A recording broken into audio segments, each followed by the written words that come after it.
Hello and welcome to education Mantra academy. तो भाई कैसे हैं आप लोग? होप सो अच्छे होंगे। मैं बता दूं मैं भी अच्छा हूं। आज हम इशू ऑफ डिबेंचर का वन शॉट करेंगे, मतलब एक वीडियो में हम पूरे चैप्टर को रिवाइज करने की कोशिश करेंगे विद क्वेश्चंस। तो चलिए शुरू करते हैं भाई डिबेंचर्स को। तो सबसे पहले हमको दिया हुआ है मीनिंग ऑफ डिबेंचर। तो भाई डिबेंचर होता क्या है? डिबेंचर एक रिटन इंस्ट्रूमेंट या फिर रिटन डॉक्यूमेंट होता है। डिबेंचर क्या होता है? एक रिटन डॉक्यूमेंट या फिर एक रिटन इंस्ट्रूमेंट होता है जो कि किसको शो करता है? डेट को शो करता है with an specified interest rate,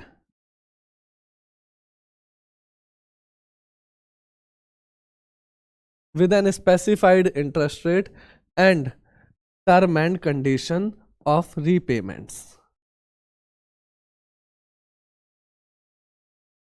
तो अगर मैं आपसे कोई पूछे या फिर मैं पूछ रहा हूँ आपसे कि भाई डिबेंचर किसे कहते हैं, तो डिबेंचर एक रिटर्न डॉक्यूमेंट या फिर रिटर्न इंस्ट्रूमेंट होता है जो कि किसको शो करता है? डेट को शो करता है एक स्पेसिफाइड इंटरेस्ट रेट से और टर्म एंड कंडीशन के साथ। टर्म एंड कंडीशन कौन सी? कि भाई कब कब रीपेमेंट होगा, कैसे कैसे रीपेमेंट होगा, उन सब के साथ एक डॉक्यूमेंट होता है, उसे हम क्या कह देते हैं? डिबेंचर कह देते हैं। क्लियर है? तो चलो भाई इसकी डेफिनेशन देख लेते हैं। Debenture is a written instrument और document issued by the company acknowledging a debt. It contains term of repayment of principal and also payment of interest। और यूजुअली ये क्या करा जाता है? 6 मंथ के हाफ पे करा जाता है। क्लियर है? तो ये भी यही कह रहा है कि भाई डिबेंचर एक रिटर्न इंस्ट्रूमेंट है, डॉक्यूमेंट होता है जो कि कंपनी इशू करती है और डेट को वो दर्शाता है और आपका fixed repayment schedule and interest rate होता है। ठीक है। अब डिबेंचर होल्डर कौन होता है? जिसके पास डिबेंचर होते हैं वो डिबेंचर होल्डर होता है। ठीक है। The person to whom debentures, वैसा वो पर्सन जिसके पास डिबेंचर हो are issued are called debenture holder. मतलब जिस पर्सन पे वो डिबेंचर इशू हुआ है तो उसे हम क्या कहते हैं? डिबेंचर होल्डर कह देते हैं। क्लियर है? तो भाई डिबेंचर और डिबेंचर होल्डर आया समझ में आपको? तो चलो कैरेक्टरिस्टिक्स ऑफ डिबेंचर क्या होती हैं? देखो पहले तो डिबेंचर एक रिटन डॉक्यूमेंट होता है, ये इसकी पहली कैरेक्टरिस्टिक्स या फीचर हो गए। ठीक है। दूसरा इसका स्पेसिफाइड रेट होता है। तीसरा फिक्स्ड रीपेमेंट शेड्यूल होता है। चौथा चार्ज अगेंस्ट प्रॉफिट होता है। पांचवा ये ज्यादातर सिक्योर्ड होते हैं। ठीक है। तो यही इसकी क्या हो गई? कैरेक्टरिस्टिक्स हो गई। तो चलो पढ़ लेते हैं भाई। Debenture is a written document और certificate acknowledging a debt by a company. तो ये एक रिटन डॉक्यूमेंट है या फिर इंस्ट्रूमेंट है, ये इसकी सबसे पहली कैरेक्टरिस्टिक्स यानी कि फीचर्स हो गए। ठीक है। Second, mode and period of repayment of principal and interest is fix. तो जो भी मोड ऑफ पेमेंट होते हैं प्रिंसिपल या फिर इंटरेस्ट के, प्रिंसिपल होता है मूल, मतलब जितने का लोन था, ठीक है, और इंटरेस्ट होता है ब्याज, वो पहले से ही फिक्स होते हैं कि भाई कैसे कैसे पे करेंगे। Rate of interest on the debenture is specified. तो रेट ऑफ इंटरेस्ट क्या होता है? स्पेसिफाइड होता है। जैसे फॉर एग्जाम्पल अगर मैं आपसे कहूँ कि भाई डिबेंचर पे इंटरेस्ट 8% का मिलने वाला है, तो उस डिबेंचर को कैसे लिखेंगे हम? 8% डिबेंचर, इस तरीके से शो करेंगे। मतलब डिबेंचर से पहले उसका क्या लिख देंगे? रेट ऑफ इंटरेस्ट लिख देंगे। तो वही एग्जांपल लेंगे। For the example, if the rate of interest is 9%, the title of the debenture will be 9% debentures. Clear है यहां तक? इसके बाद fourth, it is a considered as an external equity और long term borrowing of the company. तो ये क्या होता है? लॉन्ग टर्म बोरोइंग कंपनी की होती है। It is a normally secured by way of charge on the asset of the company. तो ये क्या होते हैं? ज्यादातर जनरली क्या होते हैं? सिक्योर्ड होते हैं। अब देखो मैंने वर्ड जनरली यूज करा है, इसका मतलब सिक्योर्ड भी हो सकते हैं, अनसिक्योर्ड भी हो सकते हैं, बट ज्यादातर ये क्या होते हैं? सिक्योर्ड होते हैं। क्लियर है? Interest on debenture is a charge against profit. अब ये चार्ज अगेंस्ट प्रॉफिट क्या होता है? देखो दो चीजें होती हैं, एक चार्ज अगेंस्ट प्रॉफिट और एक होता है charge against appropriation. Charge against profit का मतलब चाहे आपको प्रॉफिट हो चाहे आपको लॉस हो, आपको जो एक्सपेंस है वो पे करना ही पड़ेगा। ठीक है। इसमें आपको कुछ नहीं देखना, अगर आपको लॉस है तो भाई कहीं से भी लाके दो, प्रॉफिट है तो भी उसको दो। ठीक है। तो इसका मतलब क्या है? ये क्या है? चार्ज अगेंस्ट प्रॉफिट है। भाई अगर मैं आपसे चार्ज अगेंस्ट एप्रोप्रिएशन की कहूँ तो प्रॉफिट है तो आप पे करो, बट लॉस है तो आप पे मत करो। तो ये क्या होता है? ये चार्ज अगेंस्ट एप्रोप्रिएशन होता है। ठीक है। तो यही फर्क होता है चार्ज अगेंस्ट एप्रोप्रिएशन और चार्ज अगेंस्ट प्रॉफिट में। अब बताओ, अगर आप डिबेंचर होल्डर होते, मतलब आपने मेरे को लोन दिया, तो क्या आप वो इंटरेस्ट छोड़ देते? नहीं, तो वो इंटरेस्ट क्या है, चार्ज अगेंस्ट प्रॉफिट है। बेशक मेरे को लॉस होगा फिर भी मेरे को क्या करना पड़ेगा, एक्सपेंस को पे करना पड़ेगा। क्लियर है यहाँ तक? तो चलिए भाई, ये थे कैरेक्टरिस्टिक्स या फिर फीचर्स ऑफ डिबेंचर। तो अब डिफरेंस देख लेते हैं शेयर और डिबेंचर के बीच में। देखो, शेयर एक तरीके से ओनर होता है कंपनी का, equity share holder. Debenture lander यानी क्रेडिटर होते हैं। शेयर रिस्क ज़्यादा होता है शेयर के पास क्योंकि वो सिक्योर्ड नहीं होते और सारे पेमेंट्स के बाद शेयर की पेमेंट्स होती है। डिबेंचर रिस्क फ्री होते हैं ज़्यादातर क्योंकि वो किसी ना किसी एसेट से सिक्योर्ड होते हैं। शेयर के पास वोटिंग राइट होता है क्योंकि भाई वो ओनर है तो वोट करेंगे मीटिंग्स में जाके, तभी डिसीजन लिए जाएंगे। डिबेंचर के पास ऐसा कोई भी वोटिंग राइट नहीं होता। डिबेंचर को एक फिक्स रेट पे इंटरेस्ट मिलता है, शेयर को कभी भी फिक्स रेट पे डिविडेंड नहीं मिलता।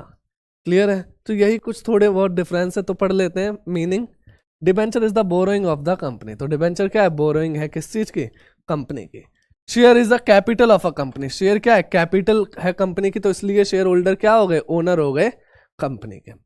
मोड ऑफ रिटर्न, भाई डिबेंचर को इंटरेस्ट दिया जाता है एट स्टेटेड रेट, मतलब एक फिक्स रेट पे क्या दिया जाता है, इंटरेस्ट दिया जाता है। Share holder are given the dividends, वो भी कोई फिक्स नहीं होता है।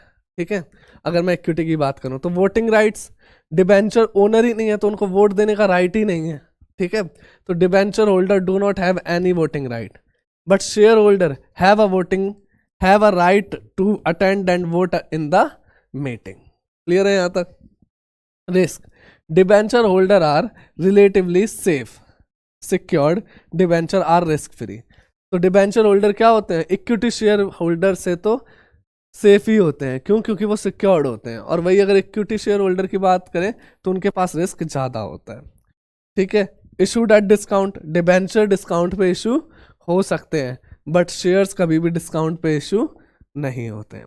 ठीक है, आपने शेयर्स चैप्टर में सीखा होगा कि भाई शेयर कभी भी डिस्काउंट पे इशू नहीं होता है। हाँ, एक दो केसेस होते हैं जैसे ईसॉप, स्वेट इक्विटी, तो वो हम थियोरटिकल पॉइंट में कवर करने वाले हैं शेयर्स के चैप्टर में। क्लियर है यहाँ तक?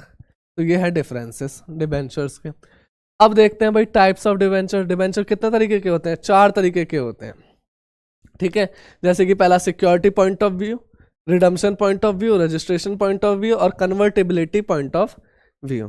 तो भाई एक एक करके देखते हैं। पहला सिक्योरिटी पॉइंट ऑफ व्यू, या तो डिबेंचर सिक्योर्ड होगा या फिर डिबेंचर अनसिक्योर्ड होगा। सिक्योर डिबेंचर को हम बोलेंगे मतलब डिबेंचर जिस चीज से सिक्योर्ड होगा तो उन डिबेंचर को बोलेंगे सिक्योर डिबेंचर। और डिबेंचर कहीं से भी सिक्योर्ड नहीं है तो उस डिबेंचर को हम बोलेंगे अनसिक्योर्ड डिबेंचर। आ रहा है समझ में?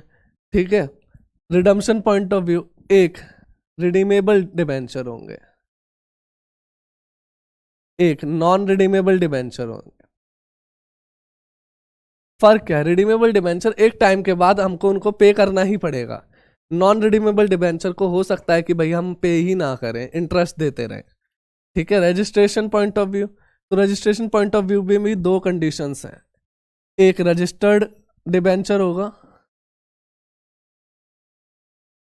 और एक बियरर डिबेंचर होगा। अब रजिस्टर्ड और बियरर डिबेंचर में फर्क क्या है? जैसे कि भाई मैंने आपको डिबेंचर इशू करे, मैंने आपके नाम से उसको रजिस्टर्ड कर दिया। अब वो जो डिबेंचर है वो केवल आप ही रिडीम करवा सकते हो। ठीक है, फॉर एग्जाम्पल मैंने एक पर्सन है, ठीक है, मैंने उसको क्या करे, डिबेंचर इशू कर दिए। ठीक है, अब वो डिबेंचर रजिस्टर्ड थे। ठीक है, अब मतलब कि क्या, अगर उसको कभी रिडीम कराना होगा तो सजल ही चाहिए उसको क्या करने के लिए, रिडीम करने के लिए। ठीक है, और अगर मैंने सजल को डिबेंचर दिए और वो डिबेंचर क्या थे, बियरर थे। बियरर का मतलब अब मान लो सजल के घर से अगर कोई डिबेंचर की कॉपी उठा के ले जाता है तो अब वो डिबेंचर किसके पास है, उस चोर के पास, तो वो भी रिडीम करा सकता है। मतलब लास्ट पॉइंट पे जिसके पास वो डिबेंचर होगा वो उसको रिडीम्ड करा सकता है। तो रजिस्टर्ड डिबेंचर जिसके नाम पे रजिस्टर्ड होगा वही रिडीम कराएगा। बियरर डिबेंचर कोई भी रिडीम करवा सकता है। क्लियर है यहां तक? कन्वर्टिबिलिटी पॉइंट ऑफ व्यू से लिख देता हूं उसको। कन्वर्टिबिलिटी पॉइंट ऑफ व्यू से एक होता है कन्वर्टेबल डिबेंचर और एक होता है non convertible debenture. Convertible debenture के पास ऑप्शन होता है कि अगर आप पेमेंट नहीं कर पा रहे हैं तो वो कन्वर्ट हो जाए किस में, इक्विटी शेयर होल्डर या प्रेफरेंस शेयर होल्डर में। बट नॉन कन्वर्टेबल डिबेंचर के पास कोई भी ऑप्शन नहीं होता कि वो कन्वर्ट हो जाए। क्लियर है यहाँ तक? तो कुल मिला के 4 पॉइंट ऑफ व्यू थे डिबेंचर के। पहला सिक्योरिटी, रिडम्पशन, रजिस्ट्रेशन और कन्वर्टेबिलिटी। इजी है। चलो भाई अगले पॉइंट की ओर बढ़ते हैं, आ जाओ। अब यहां से हम डिबेंचर को इशू करना सीखेंगे। देखो एक प्रोसेस होता है जब भी आप डिबेंचर या शेयर इशू करते हो। मान लो ये आपकी कंपनी है, ठीक है, और ये पब्लिक है।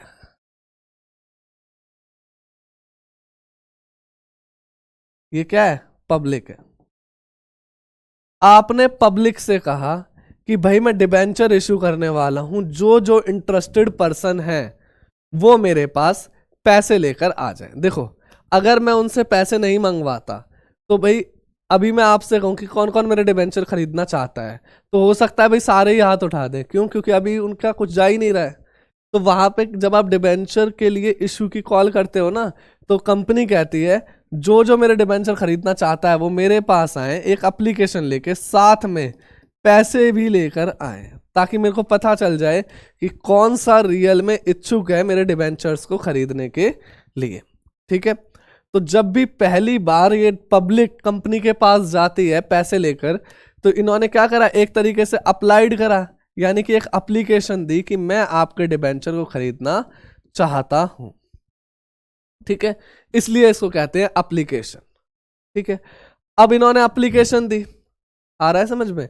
तो जैसे ही इन्होंने एप्लीकेशन दी, कंपनी देखेगी कि भाई मैंने इशू कितने करे थे, क्या उतने पैसे आ गए, सब कुछ ठीक है, ज्यादा आए हैं तो उनका क्या करें। ये सब देखने के बाद कंपनी क्या कर देगी, उन पर्सन्स के पास डिबेंचर अलॉट कर देगी। ठीक है यहां तक? तो जब भी अगर मैं आपसे बात करूं कि भाई डिबेंचर में कोई इशू करने हैं, तो क्या होगा, सबसे पहले पब्लिक मेरे पास पैसे लेकर आएगी, उसके बाद कंपनी क्या करेगी, उनको डिबेंचर इशू करेगी। ठीक है, पहले पब्लिक पैसे लेकर आएगी, जब मेरे को पता चलेगा हाँ ये पब्लिक इंटरेस्टेड है डिबेंचर खरीदने के लिए, तो मैं क्या कर दूंगा, डिबेंचर को इशू कर दूंगा। ठीक है, इसको मैं मिटाने वाला हूं, एक बार स्क्रीनशॉट ले लेना अगर आपको लेना हो तो। ठीक है, तो अब हम पहली बार डिबेंचर इशू कर रहे हैं। कह रहा है when issue price of debenture is received in lump sum. Lump sum क्या होता है? देखो अगर हो सकता है कंपनी को थोड़े थोड़े पैसे की जरूरत है, जैसे अभी हो सकता है कि भाई 1 लाख रुपए की जरूरत नहीं है, तो वो क्या करेंगे, टुकड़ों में पैसे मंगाएंगे, तो इनको कहते हैं इशूड एट इंस्टॉलमेंट। ठीक है, बट अगर उनको क्या कहते हैं, इकट्ठे पैसे मंगवाने हैं, तो उसको कहते हैं इशूड इन लमसम। ठीक है, लमसम में इकट्ठे ही पैसे आ जाते हैं। तो अभी अभी मैंने आपको बताया कि भाई सबसे पहले क्या होता है कि पब्लिक कंपनी को पैसे देती है, फिर कंपनी क्या करती है, डिबेंचर को इशू करती है। तो अगर पब्लिक कंपनी को पैसे देगी तो हम तो भाई पब्लिक हैं, तो हमारे पास पैसा आएगा, पैसे आएंगे तो बैंक बढ़ेगी, और बैंक बढ़ती है यानी एसेट, एसेट बढ़ेगी तो हम क्या कर देंगे, डेबिट। तो हम लिखेंगे बैंक अकाउंट डेबिट। ठीक है, मान लो भाई 5,000 डिबेंचर हैं, 100 रुपए ईच के, तो कितना हो गया, 5 लाख। अब उन्होंने पैसे किस चीज के लिए, उन्होंने तो एप्लीकेशन दी थी। ठीक है, तो एक एप्लीकेशन नाम की मेरे पास लाइबिलिटी आ गई, तो मैं क्या लिखूंगा, डिबेंचर एप्लीकेशन अकाउंट डेबिट। ठीक है, बट ये क्या है, लमसम, यहाँ पे अलॉटमेंट कॉल तो होगी नहीं, तो मैं क्या करूंगा, एप्लीकेशन और अलॉटमेंट को साथ में ही कर दूंगा। ठीक है, तो यहाँ पे मैं लिखूंगा debenture application and allotment account credit. Clear है? ये क्रेडिट क्यों हुआ, आपके पास पैसे आए, वो पैसे एक लाइबिलिटी के तौर पे, और लाइबिलिटी बढ़ती है तो क्रेडिट। वही 5,000 इंटू में 100 कितना हो गया, 5 लाख रुपए, बीइंग एप्लीकेशन मनी रिसीव्ड। ठीक है, इसके बाद अगली एंट्री, क्या वो डिबेंचर एप्लीकेशन और अलॉटमेंट लेने आए थे? नहीं, वो तो डिबेंचर लेने आए थे। ठीक है, तो अब हम उनको क्या दे देंगे, उनको डिबेंचर अलॉट कर देंगे। जैसे ही हम डिबेंचर अलॉट करेंगे, तो देखो ये एप्लीकेशन और अलॉटमेंट फालतू की लाइबिलिटी बढ़ा रखी है, इस लाइबिलिटी को खत्म कर देंगे। तो debenture application and allotment account debit,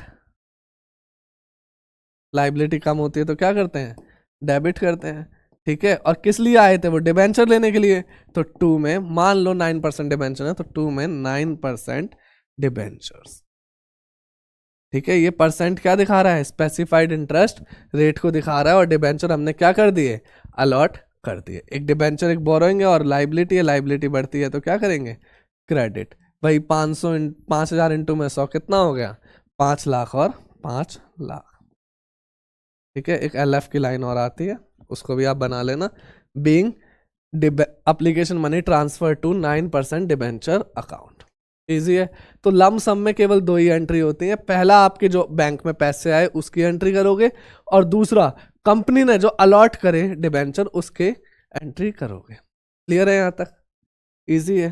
तो भाई एक बार देख लो, फिर हम सीखते हैं भाई डिबेंचर लमसम का एक क्वेश्चन देखते हैं, उसके बाद हम इंस्टॉलमेंट वाला पार्ट सीखेंगे। ठीक है, तो कह रहा है Sun India limited issued 9% debenture, तो ये स्पेसिफाइड इंटरेस्ट रेट हो गया, of ₹100 each at par payable on application by 1 April 2022। तो भाई सन इंडिया लिमिटेड ने इशू करे 9% डिबेंचर ₹100 ईच के एट पार पे। पार का मतलब होता है 100 वाला डिबेंचर ₹100 में। ठीक है, प्रीमियम का मतलब होता है 100 वाला डिबेंचर ₹110 में या फिर उससे ज़्यादा में, 100 से ज़्यादा में, और डिस्काउंट का मतलब होता है 100 वाला डिबेंचर 100 से कम में। तो यहाँ पार करा यानी 100 वाला डिबेंचर ₹100 में, पेबल एप्लीकेशन बाय 1 अप्रैल 2022। तो हम कब मांग रहे हैं पैसा, 1 अप्रैल 2022 को पैसे मांग रहे हैं। Applications were received for 20,000 debenture. Application कितनी रिसीव हो गई, 20,000 डिबेंचर की। Debenture are allotted on 5 April. Debenture कब अलॉट हुए, 5 अप्रैल को डिबेंचर अलॉट कर दिए। पास नेसेसरी जनरल एंट्रीज, तो हमको क्या करनी है, जनरल एंट्री पास करनी है। तो देखो कहीं उसने इंस्टॉलमेंट की बात करी नहीं, तो इससे मेरे को पता चलेगा कि क्या है, ये लम सम में पैसे मांग रहा है। तो सबसे पहले पब्लिक आएगी कंपनी के पास पैसे लेकर, फिर कंपनी उनको डिबेंचर दे देगी। ठीक है, तो भाई आओ, 1 अप्रैल 2022 को हमने उससे पैसे मांगे थे, तो वो पैसे ले आया। बैंक अकाउंट डेबिट, एसेट बढ़ गई, तो बैंक अकाउंट डेबिट। ठीक है, 2 में किस चीज के पैसे आए, एप्लीकेशन और अलॉटमेंट साथ साथ है, तो 2 में debenture, application and allotment account. ठीक है, ये एक लाइबिलिटी, लाइबिलिटी बढ़ती है तो क्रेडिट। 20,000 डिबेंचर है, ₹100 ईच के, तो 20,000 इंटू में 100। ठीक है, तो कितना हो गया, 4 और 2 6 0। ठीक है, ये कितना हो गया, 20 लाख रुपए। इजी है। ठीक है, और एप्लीकेशन भी कितने की आई, पूरे 20 लाख रुपए। Being application money receive.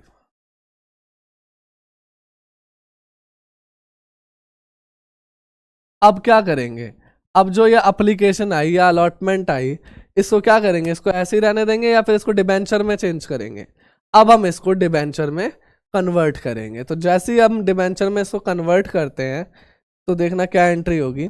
ये डिबेंचर एप्लीकेशन एंड अलॉटमेंट एक लाइबिलिटी हुआ करती थी, अब तो ये लाइबिलिटी खत्म हो रही है, तो मैं क्या करूंगा, डिबेंचर एप्लीकेशन एंड अलॉटमेंट नाम की लाइबिलिटी को खत्म कर दूंगा, और लाइबिलिटी कम होती है तो मैं क्या करता हूँ, डेबिट कर देता हूँ। ठीक है, 2 में वो किस लिए आए थे, कितने % डिबेंचर थे, वो 9% डिबेंचर थे, तो 2 में 9% डिबेंचर्स। एक और लाइबिलिटी आ गई, लोन है भाई, ये लाइबिलिटी बढ़ती है तो हम क्या करते हैं, क्रेडिट। कितने डिबेंचर थे, 20,000 डिबेंचर थे, ₹100 ईच के, तो मैं क्या एंट्री करूंगा भाई, 20,000 इंटू में 100 यानी 20 लाख रुपए, और 20 लाख रुपए।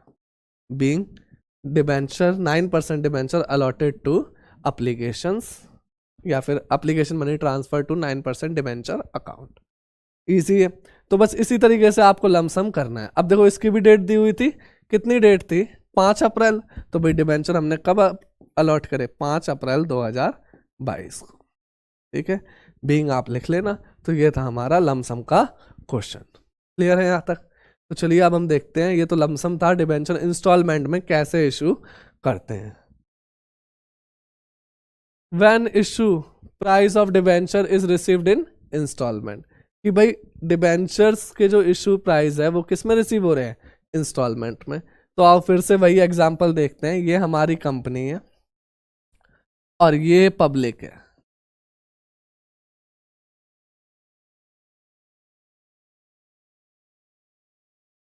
ठीक है, अब एक बात बताओ, पब्लिक पहले पैसे लेकर आती है एप्लीकेशन के टाइम पे? क्योंकि भाई हम तो अनाउंसमेंट ही कर सकते हैं, जिस जिसको मेरे डिबेंचर खरीदने हैं वो आ जाओ कुछ नॉमिनल अमाउंट लेकर। ठीक है, तो भाई पब्लिक गई कंपनी के पास कि भाई हमें डिबेंचर्स खरीदने हैं। ठीक है, कुछ नॉमिनल अमाउंट लेके, यानी पब्लिक क्या दे रही है? एप्लीकेशन दे रही है। किसको? कंपनी को। ठीक है भाई, यहां तक। फिर कंपनी उस एप्लीकेशन को देखेगी, उसके बाद कंपनी क्या करेगी? पब्लिक को डिबेंचर्स इशू कर देगी। ठीक है, यही प्रोसेस होता है। अब जब अगली कॉल की बारी आएगी, एप्लीकेशन तो हो गई, जब अगली कॉल की बारी आएगी, अब तो मेरे को पता है कि भाई कौन कौन से पर्सन आने वाले हैं, क्योंकि जिन्होंने एप्लीकेशन दी वही अलॉटमेंट के टाइम पे मैं उनसे मांग सकता हूं, उन्हीं से फर्स्ट कॉल पे मांगूंगा। तो यहां पे अब मैं मांगने की एंट्री करूंगा अलॉटमेंट के टाइम पे। ठीक है, अगली कॉल क्या होगी? अलॉटमेंट। यहां पे मैं क्या करूंगा? पब्लिक से पैसे पहले मांग लूंगा और मांगते टाइम जो मैं एंट्री करूंगा उसमें मैं उनको डिबेंचर अलॉट कर दूंगा। ठीक है, फिर थोड़ी देर बाद क्या होगा? पब्लिक इनको पैसे दे देगी। ठीक है, तो देखो पहली कॉल में पब्लिक पैसे लेकर आती है और हम डिबेंचर देते हैं। बाकी सारी कॉल में हम पैसे मांगेंगे, फिर उसके बाद पब्लिक पैसे देगी। क्लियर है यहां तक? तो भाई यही है डिबेंचर इंस्टॉलमेंट में। तो चलो अभी इसकी एंट्री देखते हैं। आप इसको नोट करना चाहो तो नोट कर लो, नहीं तो स्क्रीनशॉट ले लो, मैं साइड हट रहा हूं। ठीक है, इसको मैं रब कर रहा हूं। तो चलो भाई एक एग्जाम्पल बना लेते हैं कि भाई 9% डिबेंचर है, 100 रुपये ईच पे, और मैंने उसके 2 टुकड़े करे हैं, एक एप्लीकेशन पे जो कि है 40 रुपये का, और एक अलॉटमेंट पे जो कि है 60 रुपये का। डिबेंचर एक ही है। ठीक है, तो अब एक बात बताओ, पहले पब्लिक पैसे लेकर आती है, हाँ, तो मेरे पास क्या आ जाएगा? बैंक आ जाएगा। तो मैं क्या करूंगा? Bank account debit. ठीक है, बैंक एसेट है, एसेट बढ़ती है तो क्या करेंगे? डेबिट कर देंगे। क्लियर है यहां तक? एक सेकेंड, एक कॉल आ रही है।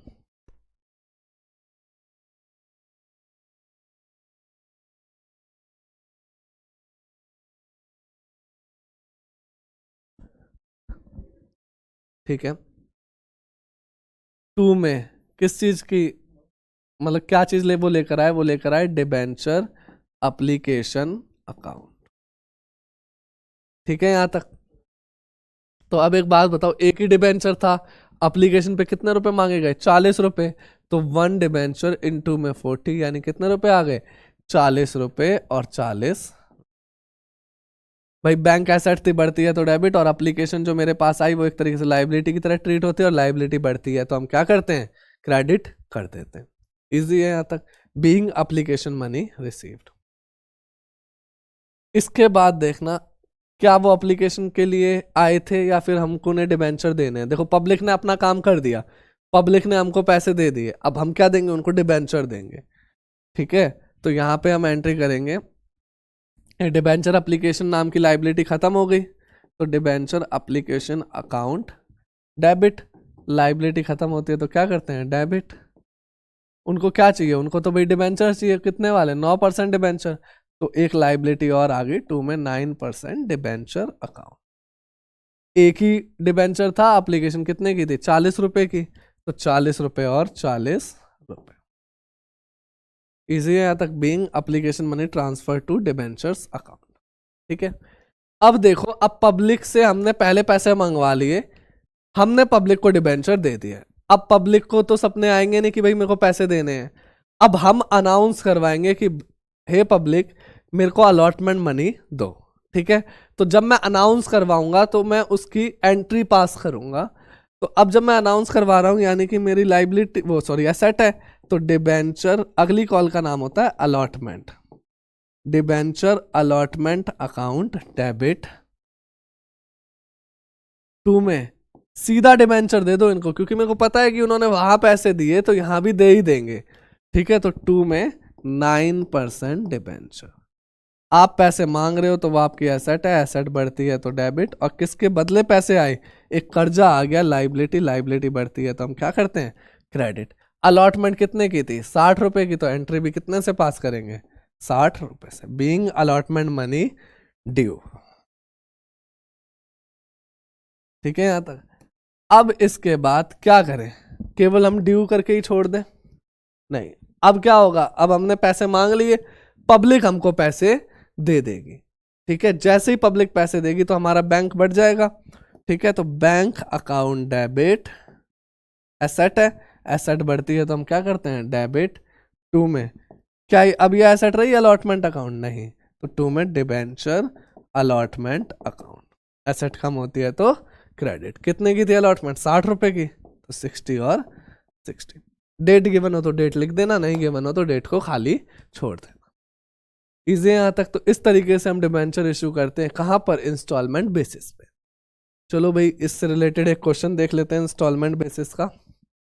कह रहा है Das limited on 1 May 2022 issued 40,000 10% debenture of ₹100 each. तो एक चार्ट बना लेते हैं कि भाई दास लिमिटेड ने 40,000 10% डिबेंचर इशू करे, कितने का एक था, ₹100 ईच का। Payable ₹20 on application and balance on allotment. तो देखना ध्यान से इधर कि भाई 100 रुपए में से 20 रुपए तो कहाँ मांग लिया, एप्लीकेशन पे, और जो बचा वो क्या मांगा, अलॉटमेंट पे। तो बताओ 100 में से 20 तो मांग लिए, तो कितने बच गए, 80 रुपए।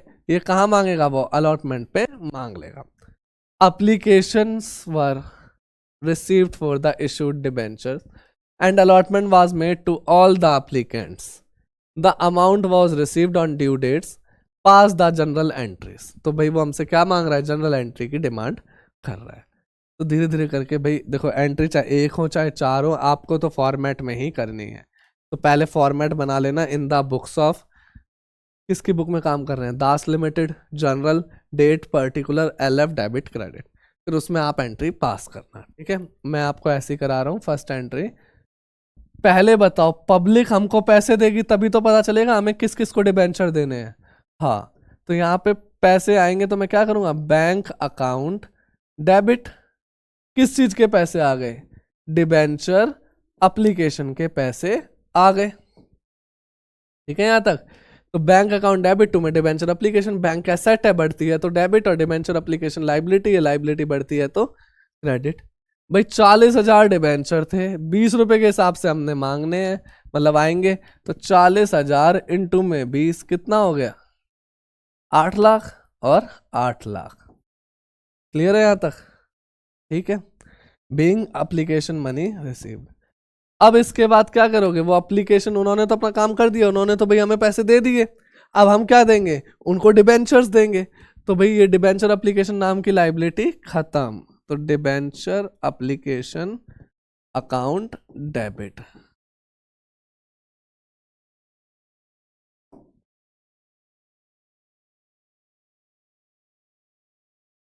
टू में कितने परसेंट डिबेंचर देने हैं, 10% डिबेंचर। एक नई लाइबिलिटी है तो टू में 10% डिबेंचर।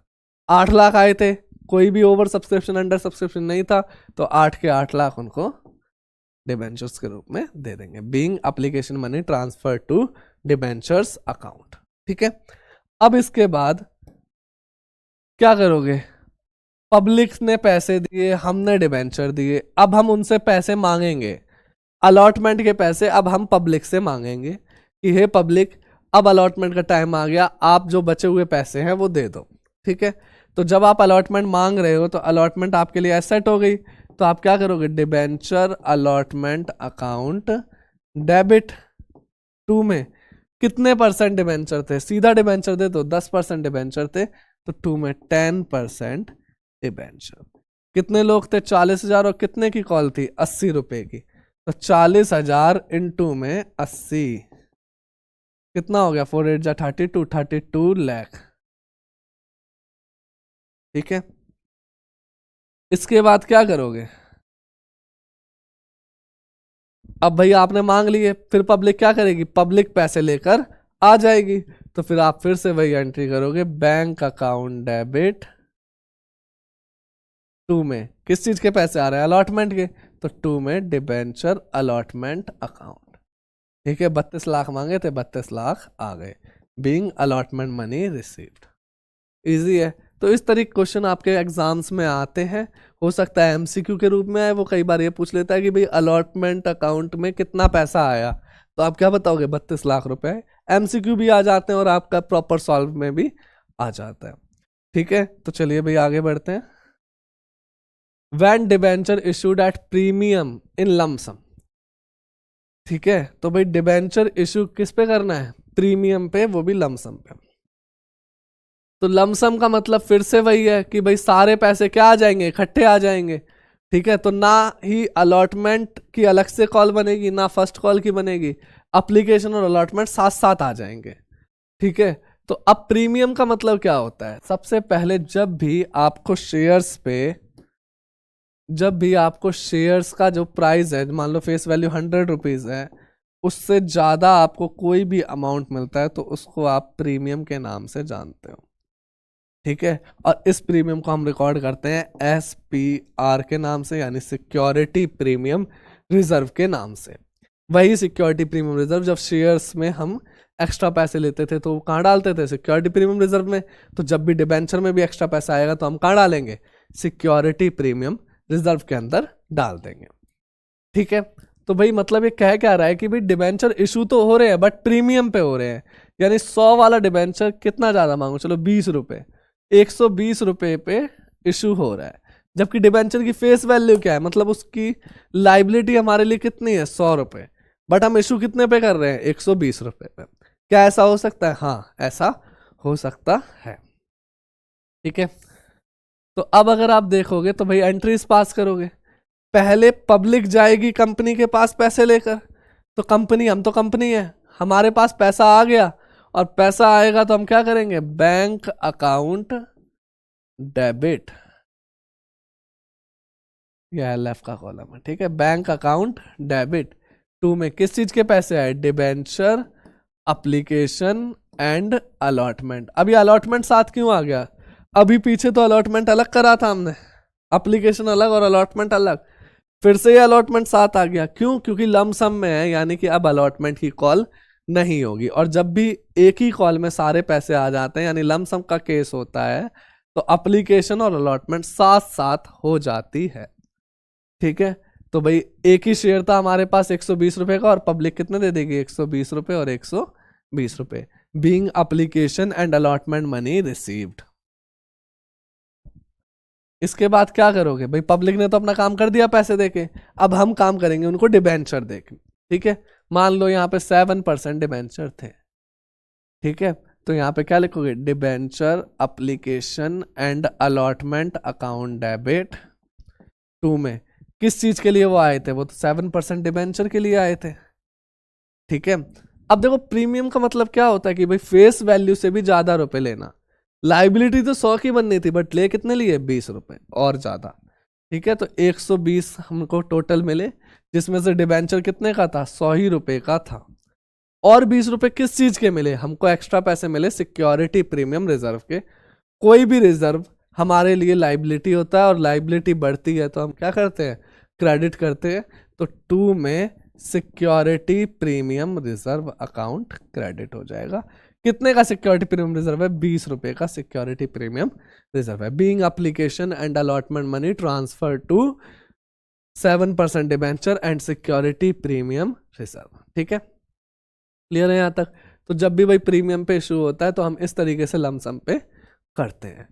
अच्छा, अगर लमसम ना हो और इंस्टॉलमेंट बेसिस पे आ जाए, और उसने कहा भाई 100 वाला शेयर 20 रुपए में बेच रहे हैं, उसने 100 वाला शेयर 120 रुपए में बेच रहे हैं, और उसने टुकड़े कर दिए, उसने ये नहीं बताया कि भाई आप प्रीमियम कहाँ पर मांगोगे। तो हमेशा याद रखना, जब भी प्रीमियम साइलेंट होता है तो आप हमेशा प्रीमियम को अलॉटमेंट पे ही मानते हो। ठीक है, अगर उसने कह दिया भाई प्रीमियम एप्लीकेशन पे है तो हम कहाँ मानेंगे, एप्लीकेशन पे। उसने कह दिया फर्स्ट कॉल पे है तो फर्स्ट कॉल पे। बट अगर उसने कुछ भी नहीं कहा तो हम आंख बंद करके इसको अलॉटमेंट पर मान लेंगे। क्लियर है यहां तक, ठीक है। तो चलो भाई अगला क्वेश्चन देखते हैं।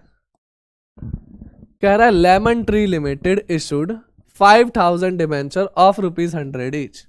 तो लेमन ट्री लिमिटेड ने 5,000 डिबेंचर इश्यू करे, कितने का एक है, ₹100 ईच का है, eight a premium of 20% payable. अब देखो 100 का 20% तो 20 ही रुपए होता है, यानी 5,000 डिबेंचर थे, कितने का, 100 प्लस 20, 120 रुपए का। अप्लीकेशन पे 50 रुपए और बैलेंस कहाँ पर है, अलॉटमेंट पे मांग लिया, यानी कि अब वो इंस्टॉलमेंट की बातें कर रहा है। ठीक है, तो भाई इसके टुकड़े कर दो। अप्लीकेशन पे उसने कितने रुपए मांगे, 50 रुपए, और अलॉटमेंट पे उसने कितने रुपए मांगे, बताओ। उसने कहा बैलेंस, तो देखो शेयर, वो जो डिबेंचर था वो 120 रुपए का था, 50 अप्लीकेशन पे मांग लिए, तो बैलेंस कितना बचा, 70 रुपए। ठीक है, यहां तक बैलेंस कितना बचा, 70 रुपए। ठीक है, अब एक बात बताओ, क्या उसने बताया कि प्रीमियम कहां पर है, उसने ये तो नहीं बताया प्रीमियम कहां पर है। तो जब अब प्रीमियम नहीं बताएगा तो हम आंख बंद करके प्रीमियम कहां पे मान लेंगे, हम प्रीमियम अलॉटमेंट पर मान लेंगे। तो भाई प्रीमियम कितने का है, 20 रुपए का। ठीक है, और 50 रुपए क्या है, डिबेंचर्स की कॉस्ट। ये क्या है, प्रीमियम आपका आ गया। क्लियर है यहां तक। तो बस अब आपको इसकी एंट्री करनी है। सबसे पहले पब्लिक आएगी कंपनी के पास, क्या लेकर, पैसे लेकर, कि हे कंपनी, मेरे को डिबेंचर की ये एप्लीकेशन है और आप इसको रिव्यू करके मेरे को डिबेंचर्स दे दो। ठीक है, तो भाई मैं तो कंपनी हूं, मेरे पास क्या आ जाएंगे, बैंक में पैसे आ जाएंगे, तो मैं क्या करूंगा, बैंक अकाउंट डेबिट, एसेट बढ़ती है, एसेट बढ़ेगी तो डेबिट कर देंगे। ठीक है, अब देखो मैंने 5,000 डिबेंचर इश्यू करे, 50 रुपए का एप्लीकेशन थी, तो 5,000 इंटू में 50 कितना आ गया, 2.5 लाख रुपए। तो 2.5 लाख रुपए मेरे पास एप्लीकेशन के आ गए। किस चीज के पैसे आए, 2 में डिबेंचर एप्लीकेशन, ये एक लाइबिलिटी बन गई मेरे लिए, और लाइबिलिटी बढ़ती है तो हम क्या करते हैं, क्रेडिट कर देते हैं। ठीक है, 2.5 लाख और 2.5 lakh being application money received. अब इसके बाद हम क्या करेंगे, उन्होंने अपना काम कर दिया, पब्लिक ने हमको बैंक में पैसे दे दिए। अब हम क्या करेंगे, उनको उन पैसों के बदले हम उनको डिबेंचर इशू कर देंगे। तो अब बताओ, एप्लीकेशन नाम की लाइबिलिटी खत्म करें, तो debenture application account debit, liability कम होती है तो हम क्या करते हैं, डेबिट करते हैं।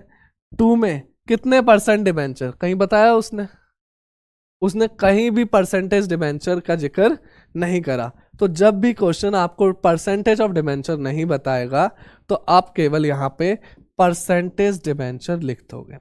9%, 7% ये तो गिवन है नहीं, तो उसकी जगह आप क्या छोड़ दोगे, खाली छोड़ दोगे।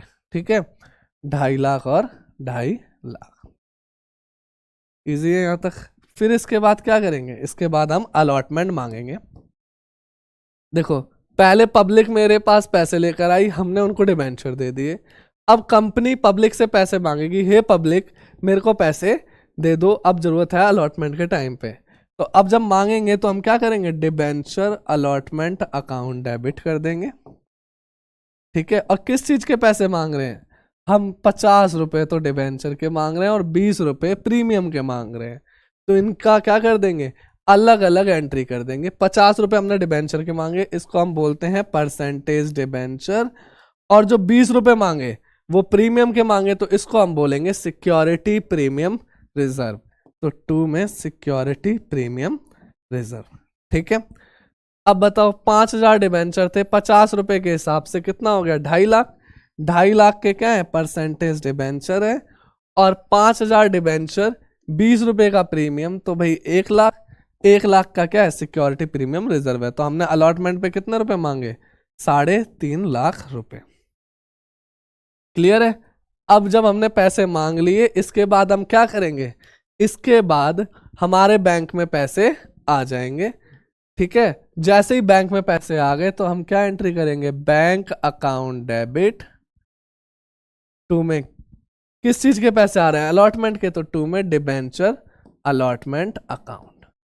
कितने पैसे आएंगे, 3.5 लाख और 3.5 लाख।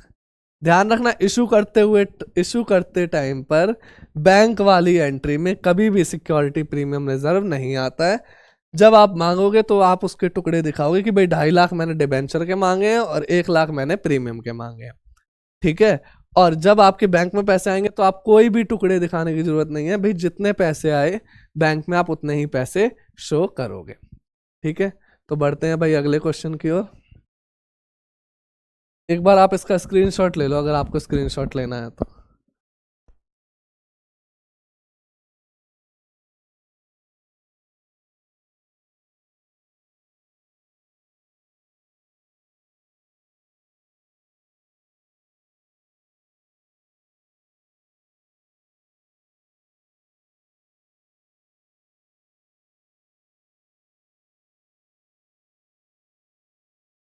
तो ठीक है भाई, आपने स्क्रीनशॉट ले लिया होगा, तो अब हम अगली स्लाइड्स की ओर बढ़ते हैं।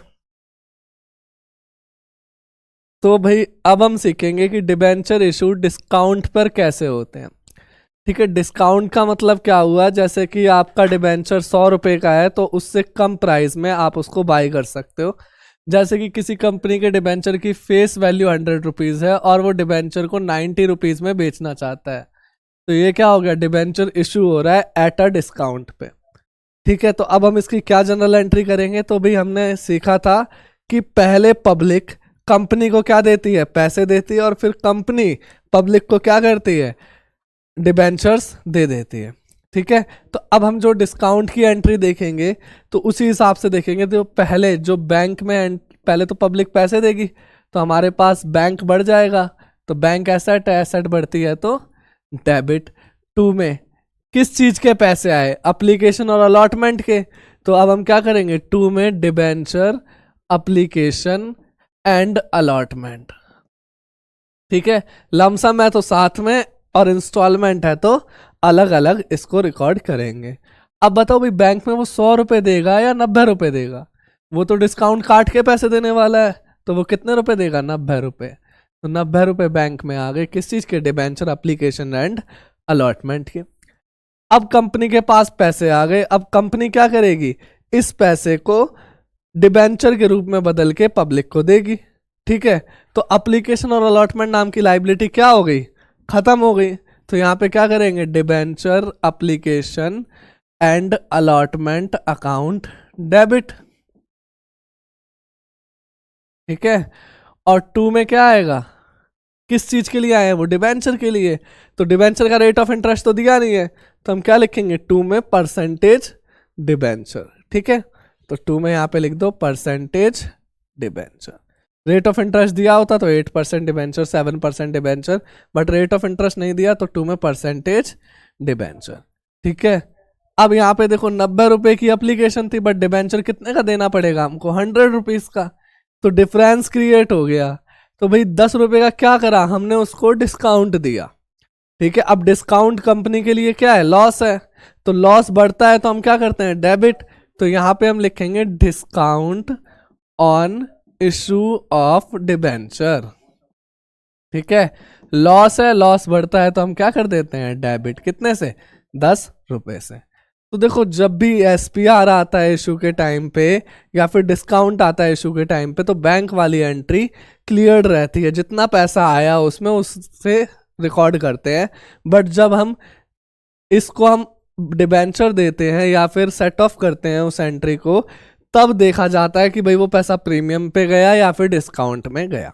क्लियर है, सेम प्रीमियम की तरह अगर डिस्काउंट क्लैरिफाइड नहीं है कि भाई कहाँ पर दिया जा रहा है डिस्काउंट, तो डिस्काउंट को भी हम अलॉटमेंट पर मानते हुए चलेंगे। क्लियर है, तो ये था भाई डिस्काउंट पे लम सम में हम कैसे इशू करते हैं। तो चलो इसका एक क्वेश्चन कर लेते हैं। ओह अच्छा, एक चीज और रह गई। अब देखो यहाँ पे जो ये डिस्काउंट हमने यहाँ पे रिकॉर्ड करा, अब इसको राइट ऑफ भी करना पड़ेगा। ठीक है, तो भाई आपको देखना है कि ये राइट ऑफ कहाँ से होगा। तो भाई पहले तो हम क्या करते हैं, राइट ऑफ करना सीखते हैं इसको। ठीक है, अब यहाँ पे जो डिस्काउंट राइट ऑफ होता है, ध्यान देना इधर, कोई भी डिस्काउंट या लॉस राइट ऑफ होता है तो दो तरीके की कंडीशन बैठते हैं। डिस्काउंट और लॉस सबसे पहले एसपीआर से राइट ऑफ होता है। एसपीआर यानी कि सिक्योरिटी प्रीमियम रिजर्व। ठीक है, जैसे कि आपको जरूरत होती है तो सबसे पहले हो सकता है फैमिली में कोई मेंबर हो, आप उससे पैसे मांगते हो, फिर उसके बाद वो नहीं देता तो आप सेकंड पर्सन की ओर मूव करते हो। तो ऐसे ही डिस्काउंट का हाल है। अगर डिस्काउंट को राइट ऑफ करना है, राइट ऑफ मतलब कि खत्म करना है, ठीक है, तो पहला जो चॉइस जाएगा वो एसपीआर की ओर जाएगा कि भाई हे एसपीआर, मेरे को राइट ऑफ होना है, क्या आपके पास इतने पैसे हैं? अगर एसपीआर ने कहा हाँ मेरे पास इतने पैसे हैं, तो एसपीआर से राइट ऑफ हो जाएगा। अगर एसपीआर के पास इतने पैसे नहीं है तो अब ये जाएगा statement of P and L के पास। और statement of P and L वो ब्लैक होल है जहां पे कितना भी पैसा चाहिए हो, statement of P and L वहां पे जाके राइट ऑफ हो ही जाएगा। ठीक है, अब मान लो मेरे पास एसपीआर 1 लाख का है और जो डिस्काउंट या लॉस है वो 1.5 लाख रुपए का है। ठीक है, तो जो एसपीआर है पहले तो उससे राइट ऑफ होगा, लाइबिलिटी होती है भाई रिजर्व, लाइबिलिटी खत्म होती है तो डेबिट। 1.5 लाख का लॉस है बट एसपीआर कितना झेल सकता है? केवल 1 ही लाख झेल सकता है। अब बचा कितना? 50,000। तो 50,000 कौन झेलेगा? इसके पास तो अब बचे नहीं पैसे, तो अब झेलेगा statement of P and L. ठीक है, तो यहां पे statement of profit and loss account. ठीक है, कितने से? 50,000 रुपए से। क्लियर है? किस चीज को हमने राइट ऑफ करा? हमने डिस्काउंट को राइट ऑफ करा, तो discount on issue of debenture. वो एक खर्चा था, राइट ऑफ होके क्या हो गया? ये क्रेडिट हो गया 1.5 लाख रुपए से। ठीक है, तो हमेशा ध्यान रखना अकाउंट्स में जो एंट्री पैदा होती है वो मरती भी है, और मरने को हम क्या कहते हैं? राइट ऑफ कहते हैं। तो जब एंट्री का जन्म हुआ था तो डिस्काउंट क्या हुआ था? डेबिट हुआ था, बट जब एंट्री खत्म हो गई तो उसमें क्या हो गया? क्रेडिट हो गया।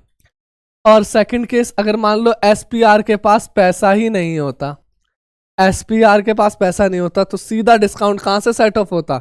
फिर सीधा वो पी एंड एल के पास जाता और पूरे 1.5 लाख क्या कर लेता? वो सेट ऑफ कर देता। तो अब उसकी एंट्री क्या होगी? Statement of P and L account debit 2 में discount on issue of debenture. पूरे कितने मिलेंगे? 1.5 लाख और 1.5 लाख। क्लियर है यहां तक?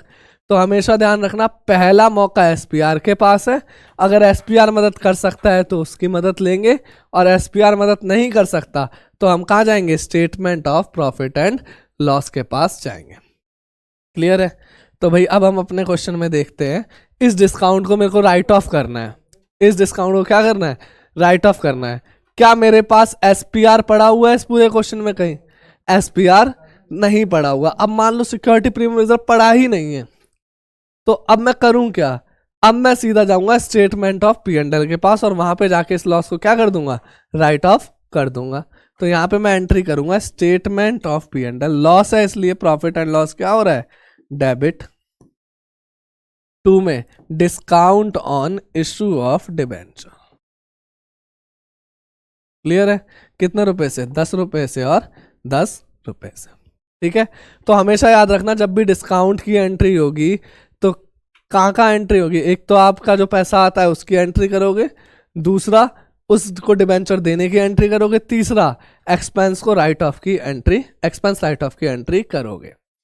ठीक है, तो भाई आपको हमेशा याद रखना है राइट ऑफ। देखो आपको ये एंट्री भी याद रहेगी, ये एंट्री भी याद रहेगी, बट राइट ऑफ की एंट्री आप एग्जाम में भूल जाओगे। ठीक है, तो इस एंट्री को आप ध्यान से रखना कि जब भी आपका कोई डिस्काउंट या लॉस होगा तो आप इसको क्या करोगे? राइट ऑफ करोगे।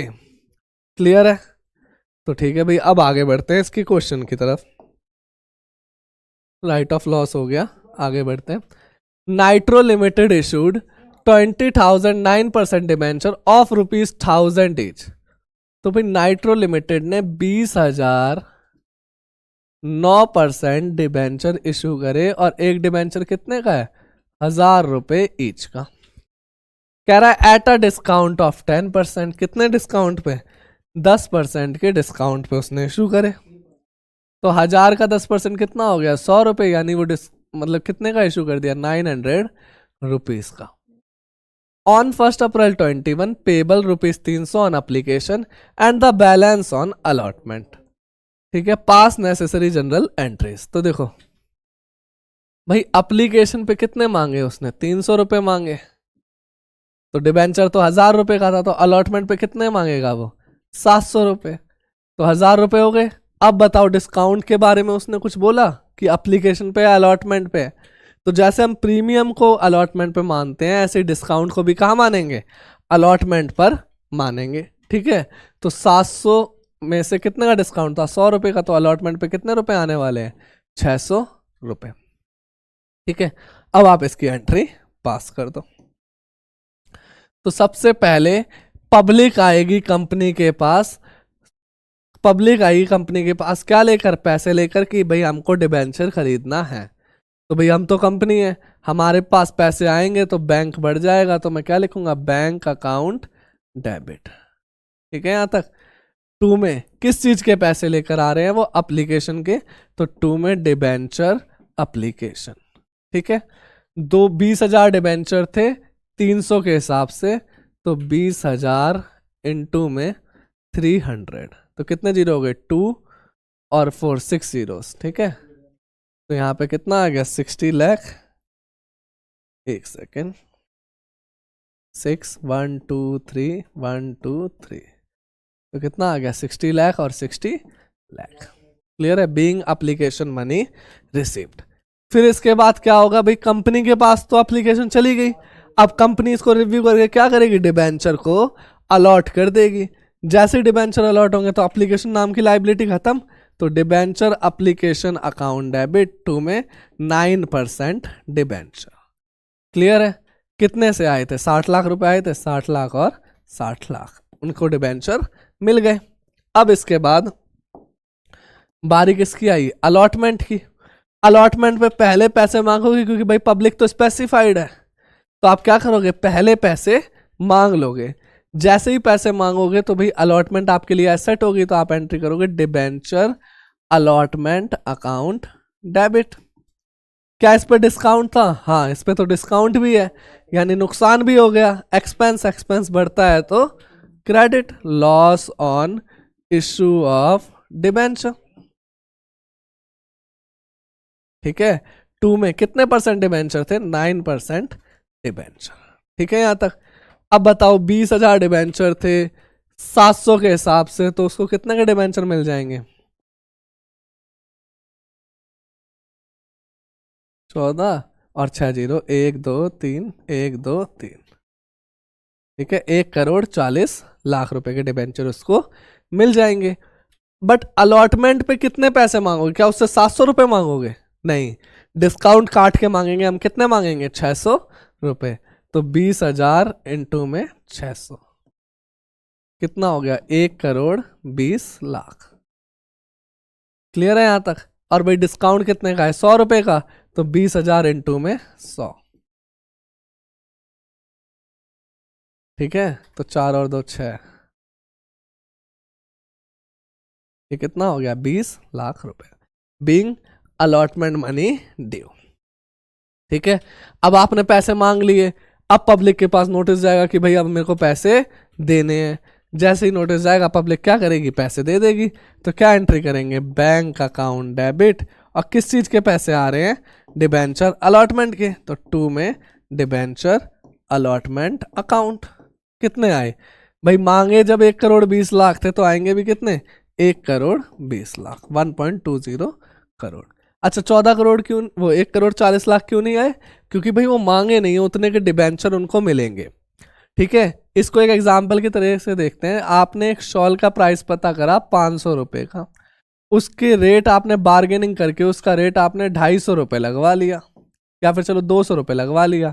ठीक है, तो क्या वो शॉल आपको 200 वाली दे देगा, वो शॉल तो वही देगा ना 500 वाली, तो वो आपसे मांगेगा कितने, 200 रुपये, उसको डिस्काउंट कितने का हुआ, 300 रुपये का, और शॉल कितने की मिल गई आपको, 500 रुपये की। ठीक है, तो आप दोगे कितने उसको, 200 रुपये। क्लियर है, तो भाई ये था आपका डिस्काउंट की एंट्रीज, डिस्काउंट का क्वेश्चंस। आया समझ में। तो अभी तक हम इस वीडियो में 3 तरीके से इशू सीख चुके हैं, एक पार पे, एक प्रीमियम पे और एक डिस्काउंट पे। ठीक है, और बाकी लमसम में भी सीखा था सबका। ठीक है, अब इसके बाद हमारा अगला टॉपिक शुरू होता है, issue of debenture for other than cash.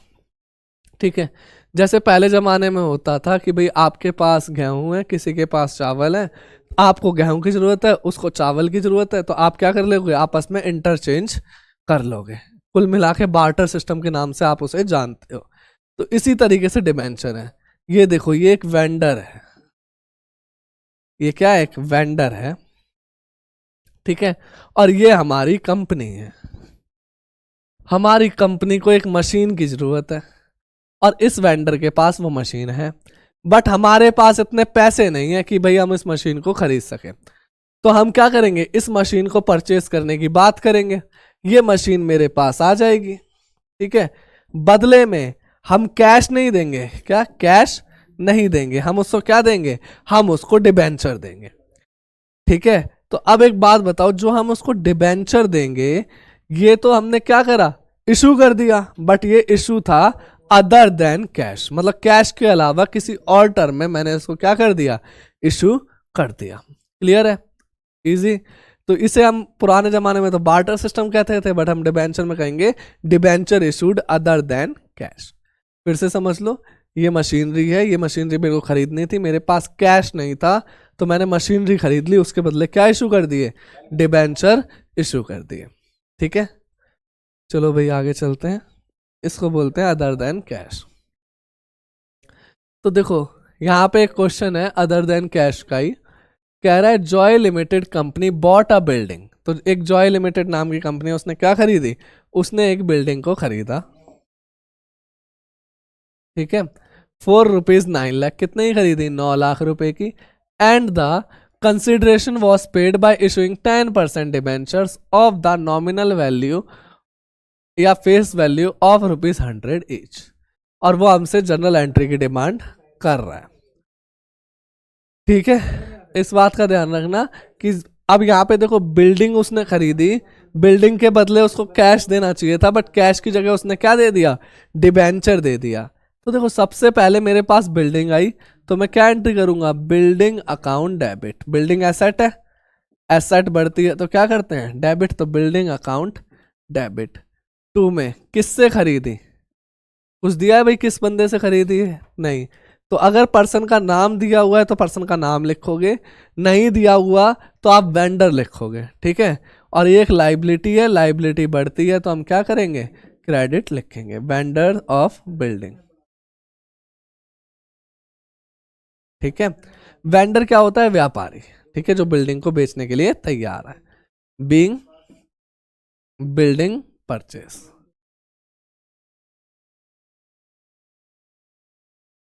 कितने की बिल्डिंग खरीदी हमने, 9 लाख रुपए की, तो 9 लाख और 9 लाख। फिर क्या करेंगे, क्या हमने उसको कैश दिया, नहीं, हमने उसको क्या दिया, डिबेंचर दिए। अब बताओ 9 लाख की बिल्डिंग थी, ठीक है, और डिबेंचर कितने के हैं, 100 रुपए के। तो अब मेरे को जैसे ही पे करना है, तो वेंडर नाम की जो लाइबिलिटी है वो तो खत्म हो गई, लाइबिलिटी खत्म होती है तो हम क्या करते हैं, डेबिट, तो हम यहाँ लिखेंगे वेंडर्स अकाउंट डेबिट।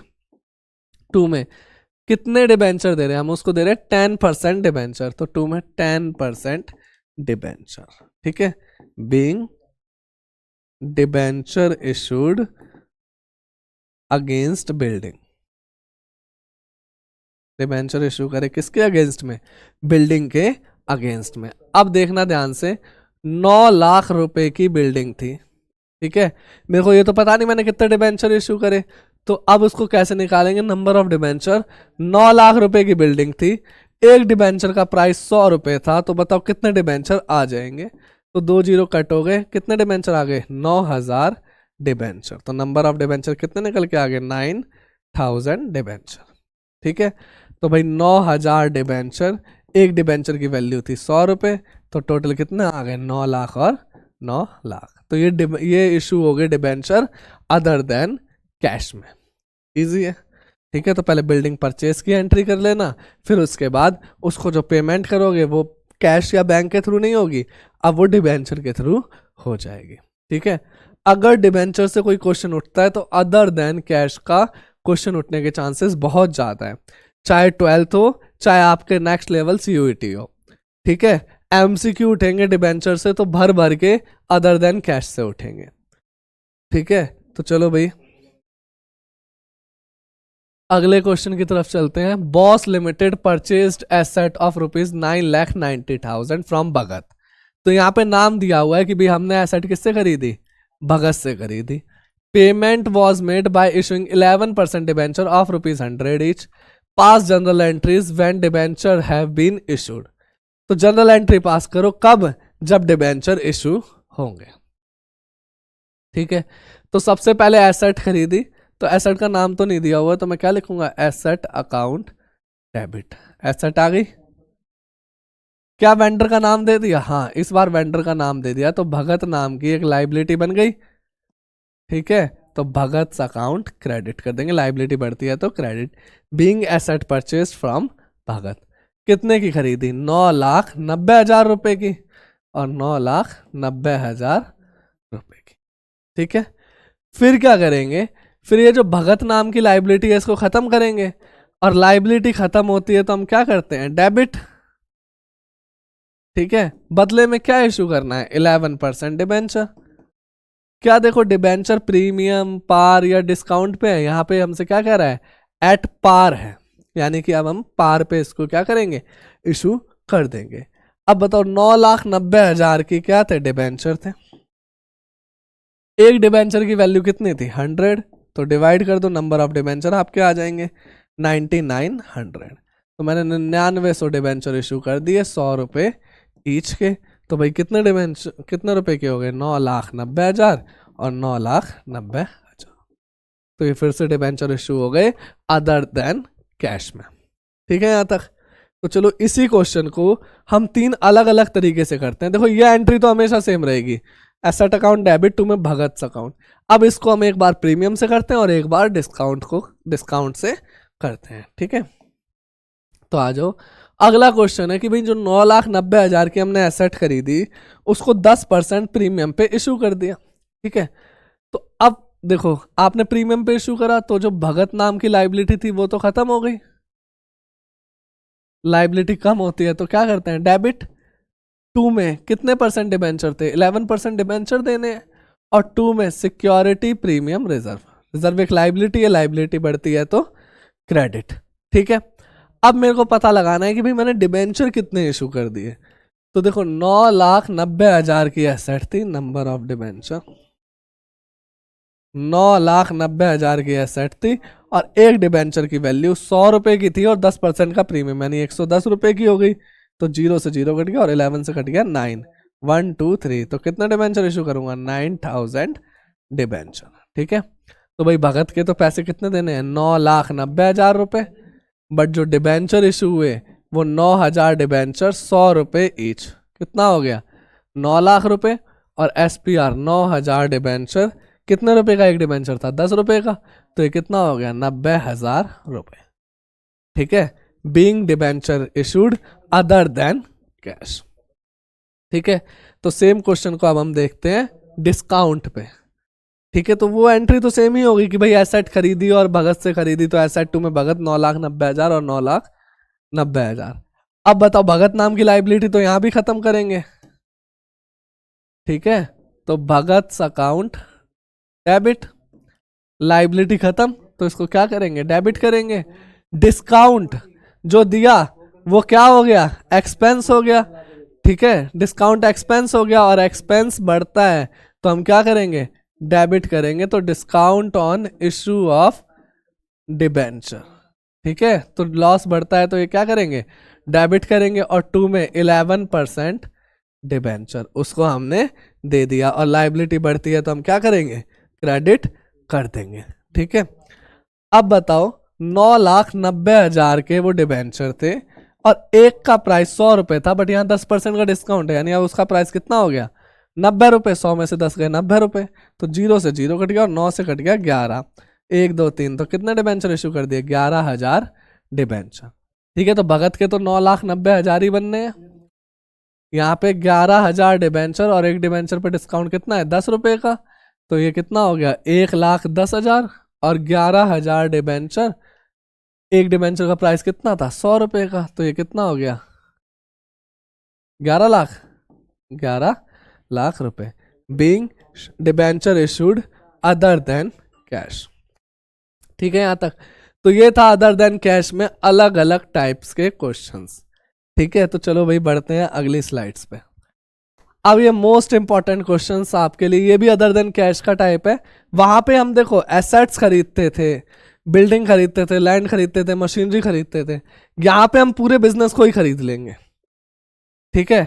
बिजनेस को हम खरीदेंगे और उसके बाद देखेंगे कि भाई किस तरीके से पेमेंट करेंगे। बिजनेस खरीदने का मतलब, जैसे कि मान लो भाई आप हो, आप कहीं पे खाना खाने गए, उस होटल के मैनेजर ने आपसे कुछ उल्टा बोल दिया। अब भाई आपके पास तो पैसा बहुत है, ठीक है, तो आपने बोला कि भाई बोल कैसे रहा है उल्टा। तो आपने कहा ये बता कि तेरा होटल कितने का है। तो भाई उसने बताया मेरे पास एसेट इतने इतने की है, ठीक है। आपने उसकी बोली लगाई, भाई मैं इतने दूंगा। 20 लाख की एसेट थी, मैंने कहा जा तू 35 लाख रुपए ले ले, ठीक है। 12 लाख की प्लांट एंड मशीनरी थी, वो थोड़ी खराब सी लग रही थी, तो मैंने कहा इसके तो 8 ही लाख रुपए दूंगा। स्टॉक 4 लाख का था, तो उसके पूरे 4 ही लाख रुपए दे दिए। ट्रेड रिसीबल 5 लाख के थे, मैंने उसके 4 लाख दिए। क्रेडिटर माने नहीं तो 3 लाख देने पड़े, और आउटस्टैंडिंग एक्सपेंस आपके थे 1 लाख। तो जब भी किसी बिजनेस को खरीदेंगे, हम एसेट को भी खरीदते हैं और लाइबिलिटीज को भी खरीदा जाता है, ठीक है। तो भाई आप तो ईगो से भरे हुए थे, तो उस टाइम जो एग्रीड वैल्यू थी आपने उसमें बिजनेस को खरीद लिया। अब जब आप घर पे आके देखा तो आपके पास पैसे नहीं थे, ठीक है। अब पैसे नहीं थे तो आप पेमेंट कहां से करोगे? जितने पैसे थे उतने कैश या चेक से पेमेंट करोगे, और जितने पैसे कम पड़ गए उसकी जगह या तो शेयर इशू करोगे या फिर डिबेंचर इशू करके आओगे, क्योंकि देखो जब प्रॉमिस करा है तो निभाना पड़ेगा, ठीक है। तो चलो अब हम इसकी एंट्री करते हैं, देखते हैं कि भाई ऐसे बिजनेसेस को कैसे बेचा जाता है और उसके बदले किस तरीके से पेमेंट होती है। तो आओ इस क्वेश्चन को पढ़ते हैं। Neeraj limited took over business of Ajay enterprises. तो नीरज ने अजय को खरीद लिया। कब खरीदा? 1/4/2020 को। एक सेकेंड।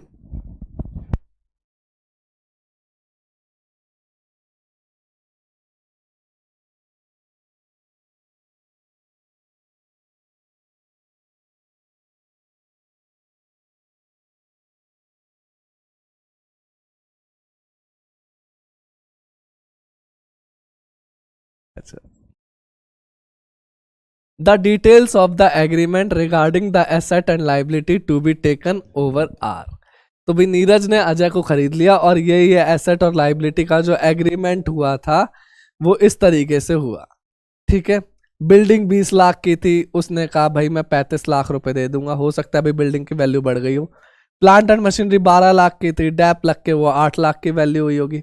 अच्छा एक बात बताओ, आपके पास कोई पुरानी साइकिल है, आप उसकी बुक वैल्यू 4,000 की लगा रहे हो, मतलब आप उसको 4,000 की बेचना चाहते हो, बट जब वो बिकी कबाड़े में तो वो 2,500 की बिकी। तो अब एक बात बताओ कि भाई 4,000 की आपकी बुक वैल्यू, बिकी कितने की? 2,500 की। तो उस 4,000 का आप करोगे क्या?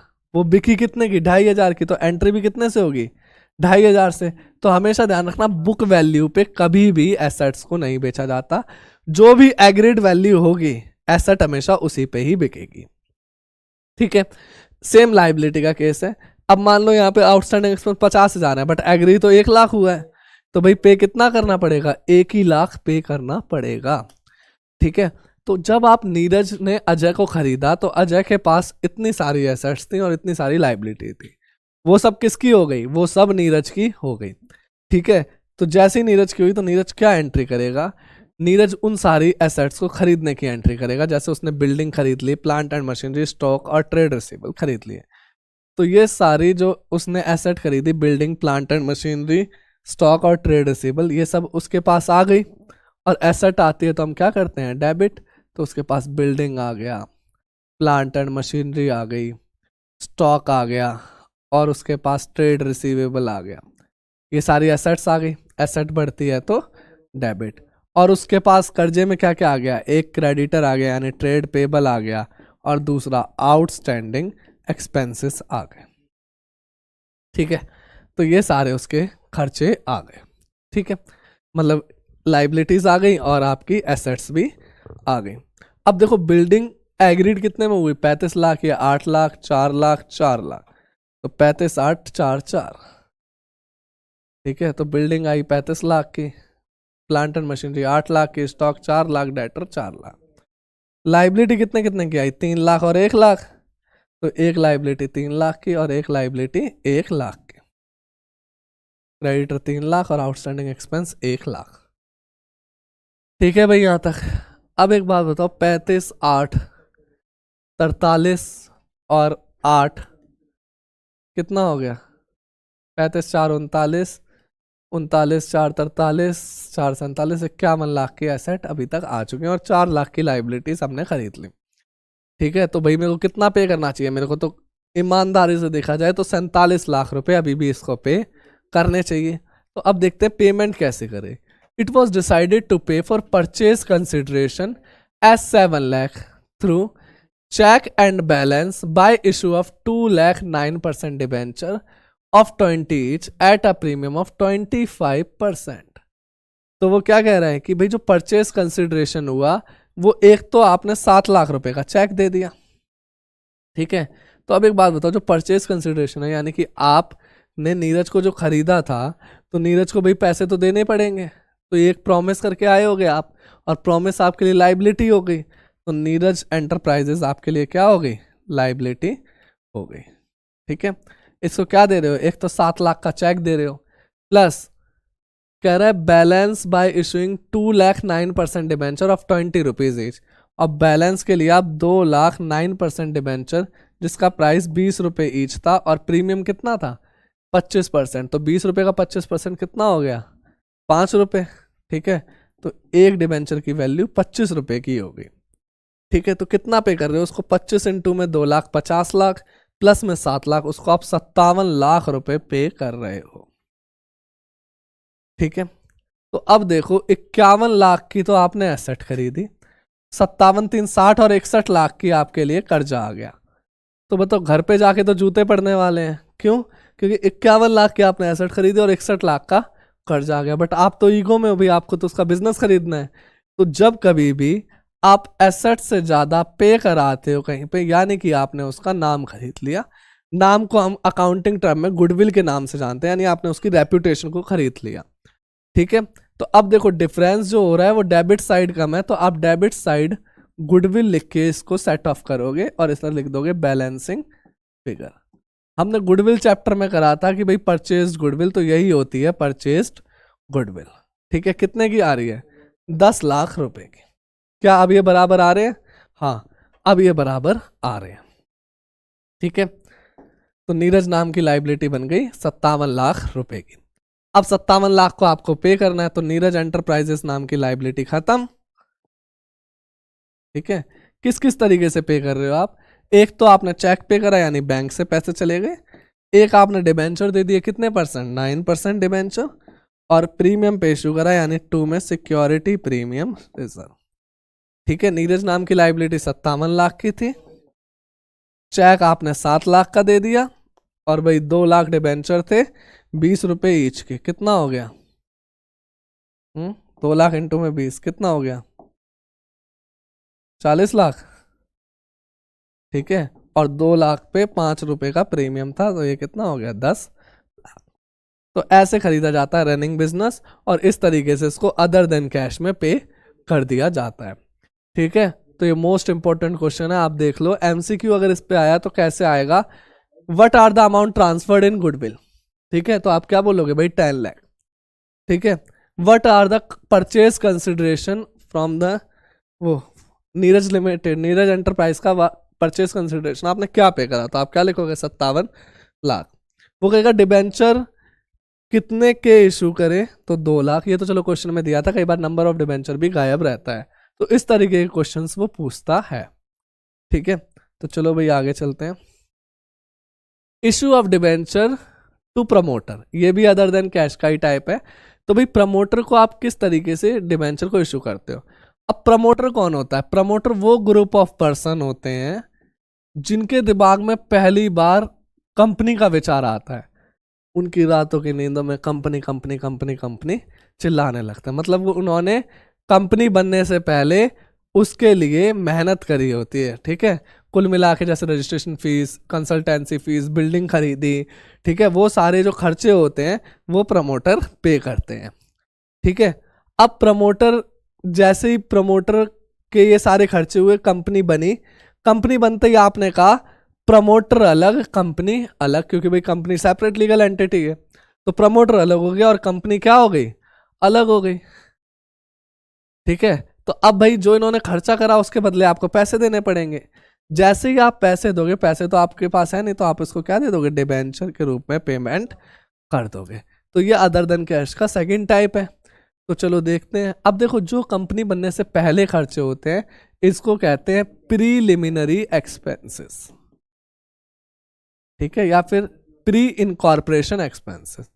फेमस नाम है प्रीलिमिनरी एक्सपेंसेस, ठीक है। तो चलो भाई इसकी जनरल एंट्री देखते हैं। कह रहा है Zoom cars limited issued 2000 debenture of ₹100 each as fully paid up to the promoter. Promoter यानी वो पर्सन जिसको कंपनी बनने से पहले जिसने कंपनी के लिए खर्चा करा है, ठीक है। अब हम उसको क्या दे रहे हैं, डिबेंचर दे रहे हैं for the service to incorporate the company for reimbursement of expenses. तो जो उन्होंने सर्विस दी है तो उनके एक्सपेंसेस को रीइंबर्स करा जा रहा है। तो अब बताओ, जो इनकॉर्पोरेशन से पहले के खर्चे होते हैं उनको तो प्रीलिमिनरी एक्सपेंस के नाम से जाना जाता है, ठीक है। तो प्रीलिमिनरी एक्सपेंस क्या हो गया, डेबिट हो गया।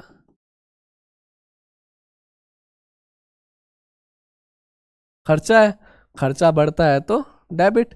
और क्या लाइबिलिटी आ गई, लाइबिलिटी का नाम आ गया प्रमोटर, ठीक है। कितने की खर्चा हुआ, देखो खर्चे का अमाउंट तो बताया नहीं, बट उसने कहा 2000 डिबेंचर 100 रुपए ईच के लिए हम पे कर रहे हैं उसको। तो 2000 इंटू में 100 कितना हो गया, 2 लाख रुपए का खर्चा हो गया। Being preliminary expenses recorded. फिर क्या करेंगे, हम प्रमोटर को पे कर देंगे, किस रूप में, डिबेंचर के रूप में। तो प्रमोटर नाम की लाइबिलिटी खत्म।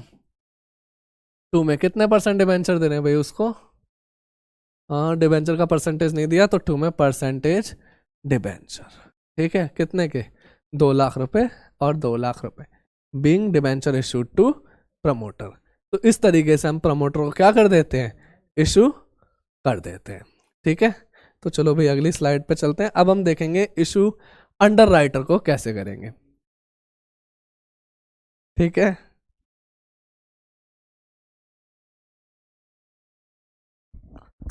पहले तो अंडर राइटर होता क्या है, देखो जहां डर होता है वहीं इंश्योरेंस होता है। आदमी को मरने का डर है तो लाइफ इंश्योरेंस, हेल्थ का डर है तो हेल्थ इंश्योरेंस, ठीक है। आग लगने का डर है तो फायर इंश्योरेंस, ठीक है। तो ऐसी कंपनियों को डर होता है सब्सक्रिप्शन का।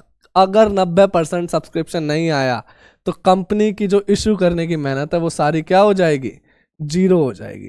तो जो कंपनी को डर लग रहा है इससे बचने के लिए इंश्योरेंस करा लेती है कंपनी, किससे, अंडर राइटर से। ये मैडम हमारी अंडर राइटर है, ठीक है। इनसे कहा जाता है कि भाई आपको क्या खरीदने हैं, डिबेंचर खरीदने हैं। अगर मेरे डिबेंचर नहीं बिके तो अब मान लो 1 लाख डिबेंचर इशू करे आपने 100 रुपए ईच के, यानी कितना हो गया, 1 करोड़।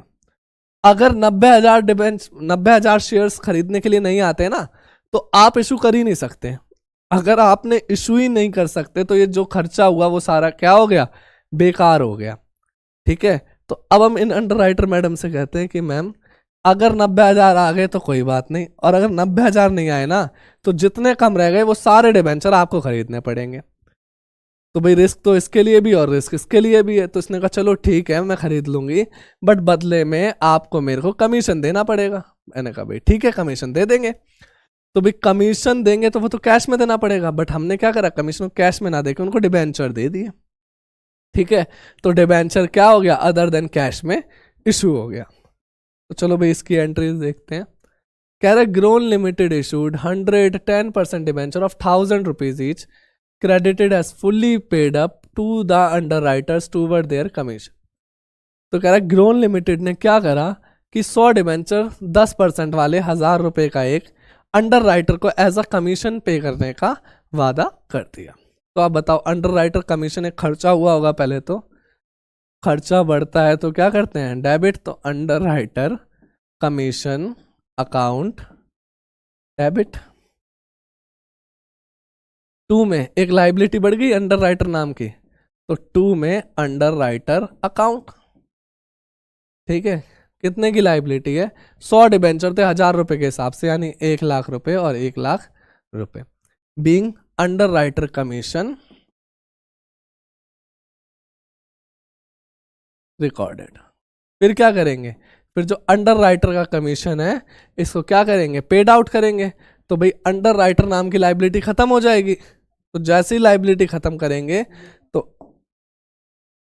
अंडर राइटर नाम की लाइबिलिटी खत्म, अंडर राइटर अकाउंट डेबिट, क्या इशू कर दिया उसको, डिबेंचर, कितने परसेंट, 10% डिबेंचर, उसको डिबेंचर दे देंगे 1 लाख रुपए और 1 लाख रुपए। यहाँ पे आके अंडर राइटर का क्या हो गया, पेमेंट हो गई, being debenture issued to underwriter. ठीक है, तो भाई ये था आपका अंडर राइटर का कॉन्सेप्ट। मैं साइड हट जाता हूँ, आप एक बार स्क्रीनशॉट ले लो इसका।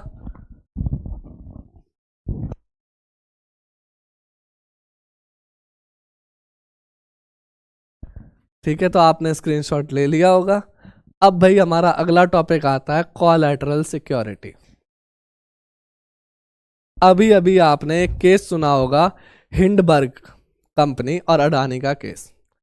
ठीक है, हिंडबर्ग कंपनी और अडानी, एक सेकंड में साइड हो रहा हूं।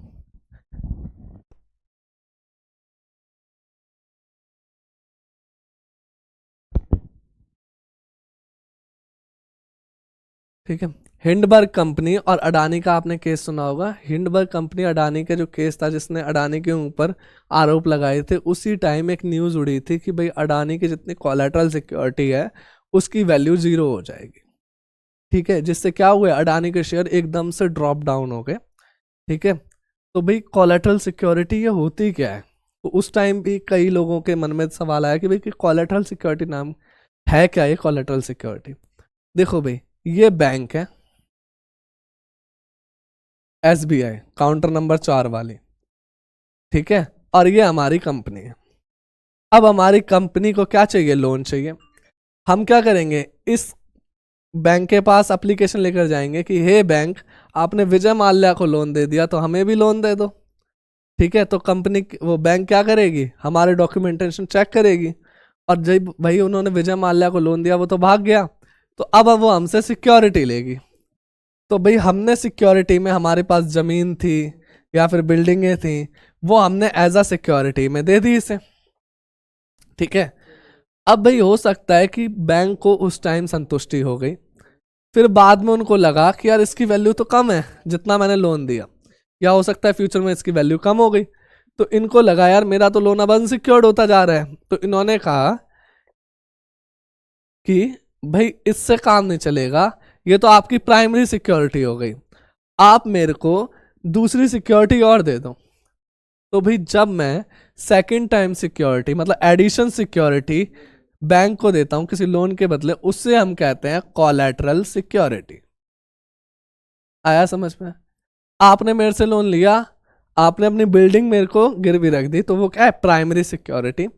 मैंने कहा भाई केवल बिल्डिंग से काम नहीं चलेगा, आप कुछ एडिशन और रख दो। ठीक है, थोड़े टाइम बाद तो जो आपने एडिशन में रखा उसे क्या कहेंगे, कोलैटरल सिक्योरिटी। अब हम भाई चैप्टर तो हम डिबेंचर कर रहे हैं, तो कोलैटरल सिक्योरिटी के बदले हम क्या रखेंगे, हम डिबेंचर को गिरवी रखेंगे। ठीक है यहाँ तक, तो भाई उसी चीज की हम एंट्रीज को देखेंगे। पहले पढ़ लेते हैं कोलैटरल सिक्योरिटी है क्या। Collateral security is the security given to the lender in addition to the primary और प्रिंसिपल सिक्योरिटीज। तो यहाँ पे हमारा लेंडर SBI था। ठीक है, इसको हमने सिक्योरिटी दी थी लैंड एंड बिल्डिंग की।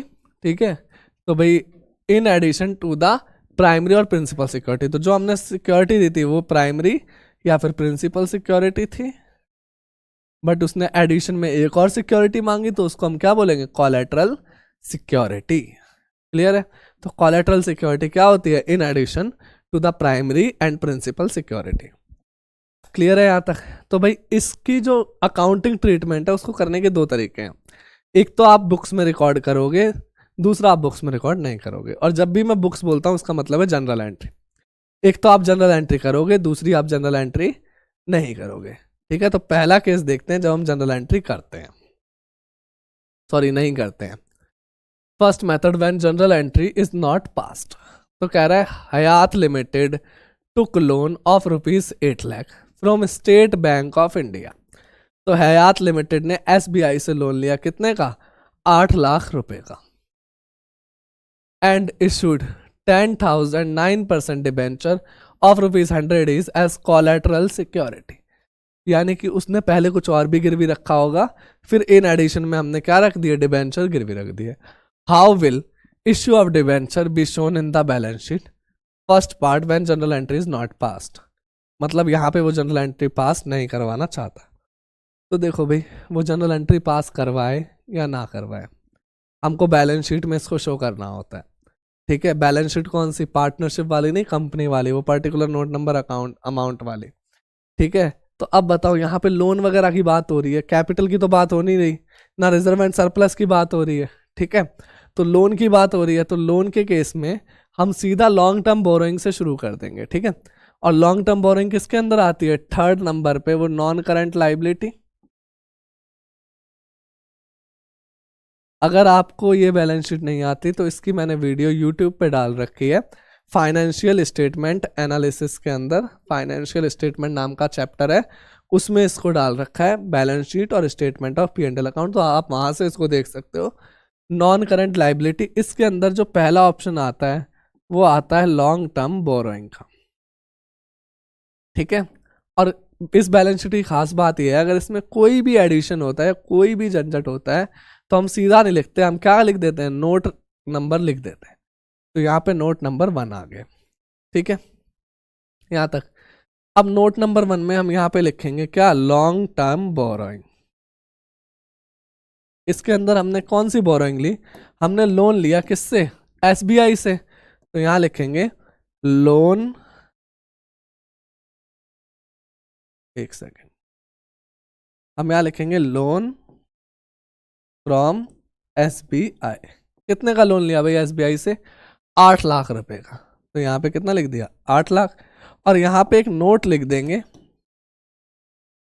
कि इशूड कितने परसेंट डिबेंचर करे थे, 10,000, 9% डिबेंचर ऑफ ₹100 ईच, 100 का ही था ना, हाँ 100 ईच एज कोलैटरल सिक्योरिटी। ठीक है, तो जब भी जनरल एंट्री पास नहीं करते तो हम इस तरीके से नोट में, नोट थ्रू अकाउंट में ये लिख देते हैं कि भाई इतने डिबेंचर हमने इशू कर रखे हैं एज कोलैटरल सिक्योरिटी, ताकि शेयर होल्डर्स या जिसको भी इन्वेस्ट करना है हमारे बिजनेस में वो इसको देखे और देखे कि अगर हमने इस लोन का डिफॉल्ट करा तो हमको शायद एक कर्जा और लेना पड़ सकता है, जिसका नाम क्या है, डिबेंचर है। ठीक है, और लोन कितने का था, 8 लाख, तो यहाँ पे कितना लिख दिया मैंने, 8 लाख। क्लियर है, बैलेंस शीट बनाई और कुछ नहीं, एक नोट दे दिया मैंने एक ब्रैकेट में। तो जब भी जनरल एंट्री पास नहीं करते तो हम इस तरीके से एंट्री करते हैं। ठीक है, अब दूसरा है कि जनरल एंट्री इज पास्ड। भाई जब आप जनरल एंट्री पास करते हो तब क्या एंट्री करते हो, मतलब तब कैसे इसको डील करते हो। तो देखो, जो बैलेंस शीट दे रखी है उसमें तो सेम ही लिखेंगे, तीसरे नंबर से शुरू करेंगे, लॉन्ग टर्म बोरोइंग। इसके अंदर, सॉरी, नॉन करंट लाइबिलिटी था ना तीसरा नंबर, तो नॉन करंट लाइबिलिटी, इसके अंदर लॉन्ग टर्म बोरोइंग। ठीक है, यहाँ पे लॉन्ग टर्म बोरोइंग को आप क्या दे दोगे, नोट नंबर 1, और यहाँ पे नोट्स टू अकाउंट में शुरुआत करोगे लॉन्ग टर्म बोरोइंग से। इसके अंदर क्या लिया था हमने, लोन लिया था, तो यहाँ पे लिखेंगे लोन फ्रॉम एसबीआई। कितने का लोन लिया था, 8 लाख रुपए। ठीक है, तो हमने इस केस में जनरल एंट्री भी करनी है, तो अब भाई इसकी जनरल एंट्री कैसे करेंगे। तो मैं इसको क्या इशू कर रहा हूँ, डिबेंचर इशू कर रहा हूँ, कितने परसेंट वाले डिबेंचर में इशू कर रहा हूँ, 9% वाले। ठीक है, वो भी कितने के, 10,000 इंटू में 100, यानी कि 10 लाख। ठीक है, तो जैसे ही मैं डिबेंचर इशू करूंगा तो 2 में 9% डिबेंचर नाम की एक लाइबिलिटी आ गई, वो भी कितने की, 10 लाख रुपए की। देखो, सिक्योरिटी लोन अमाउंट से ज़्यादा की हो सकती है। ठीक है, तो 9% डिबेंचर आ गए 10 लाख रुपए के। क्या मैं उस किसी को अभी डिबेंचर दे दूं, एसबीआई को अभी डिबेंचर दे दूं, अभी तो दूंगा नहीं, जब मैं लोन में डिफॉल्ट करूंगा तब एसबीआई को डिबेंचर दूंगा। तो ये डिबेंचर किसी के नाम इशू ही नहीं हुए, तो अब हम क्या करेंगे, इस डिबेंचर को सस्पेंस में डाल देंगे। तो डिबेंचर सस्पेंस अकाउंट डेबिट, देखो कंपनी ने, क्वेश्चन ने हमको सस्पेंस में रखा, तो हम भी उसको क्या रख देंगे, सस्पेंस में रख देंगे। ये इसकी एंट्री होगी, और बिंग में लिखोगे being debenture issued as collateral securities. ठीक है, तो ये हो गया। तो अब इस एंट्री को यहाँ पे कैसे प्रेजेंट करोगे, लोन लिख दिया एसबीआई का 8 लाख रुपीज, तो यहाँ पे लिखोगे 9% डिबेंचर कितने के थे, 10 लाख रुपए के, और लेस कर दोगे डिबेंचर सस्पेंस अकाउंट। लेस क्यों करा, कि भाई वो 10 लाख की लाइबिलिटी हो सकती है, बट अभी सस्पेंस ने उसको रोक रखा है। ठीक है, तो लाइबिलिटी कितने की है? नील की। अगर मैंने डिफॉल्ट करा तो ये लाइबिलिटी और आ सकती है। क्लियर है यहाँ तक? तो भाई यहाँ पे 10 लाख की लाइबिलिटी अभी क्या हो गई? नील। और मेरा लोन कितने का है? 8 लाख रुपए का। क्लियर है? आया समझ में? तो भाई डिबेंचर एज कोलेटरल सिक्योरिटी में हमने दो पार्ट देखे, एक एंट्री पास नहीं करते हैं और दूसरा एंट्री पास कर देते हैं। बनती दोनों में बैलेंस शीट ही है, एक में सीधा नोट आ जाता है और एक में जनरल एंट्री का इफेक्ट आता है। ठीक है, तो वन शॉट पार्ट 1 डिबेंचर में इतना ही है। अब इसमें रिडम्पशन के 6 केसेस बचे हैं। ठीक है, वो हम अगली वीडियो में देखेंगे। तो आज के लिए इतना ही है। Bye bye.